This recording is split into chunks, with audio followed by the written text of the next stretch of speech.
നാരങ്ങയുണ്ട് സഖാവേ, ഒരു സർബത്തെടുക്കാം. ഭരണകൂടങ്ങളുടെ കൊടും ഭീകരതകൾക്ക് മുമ്പിൽ ഒട്ടും മടിപതറാകുന്നിട്ടുള്ളവരാണ് ഞങ്ങൾ. രക്തസാക്ഷികളുടെ ചോരയിലും ധീരതയിലും പടുത്തുയർത്തിയ ഒരു പാർട്ടിയുടെ യുവരക്തമായി ഞാൻ പ്രാണൻ വെടിഞ്ഞും പാർട്ടി രഹസ്യങ്ങൾ ചോരാതെ നോക്കും. എന്റെ ജീവന്റെ അവസാന തുടിപ്പ് വരെ ഈ ഹക്കീം പൊരുതും. ലാൽ സലാം. ഗോവിന്ദ ഒലക്കപിടി. PC മറ്റേ ഷർട്ടിങ് എടുത്തോ. ഇതില് ചോര പറ്റിയാ പോവില്ല. ഹക്കീം പറഞ്ഞ പ്രകാരമാണെങ്കിൽ ഇതിനിത്തിരി സമയം എടുക്കും. ഡാബുല്ലേ വേണേ സത്യം പറഞ്ഞാ ഞാൻ വന്നപ്പോ 120 ഉണ്ടായിരുന്നു. സത്യം പറഞ്ഞിട്ട് വരെ തല്ലിപ്പിഴിഞ്ഞ് 55 കിലോ ആക്കി. ഇതൊക്കെ ഉണ്ടോ നീ? ഇത് അത് സാമ്പിൾ.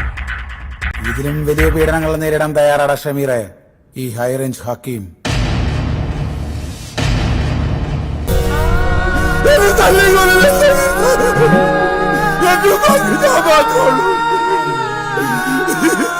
ഞാൻ എന്ത് സത്യം പറഞ്ഞു വിളിച്ചാൽ എന്നെ തള്ളിക്കൊല്ലില്ലേ?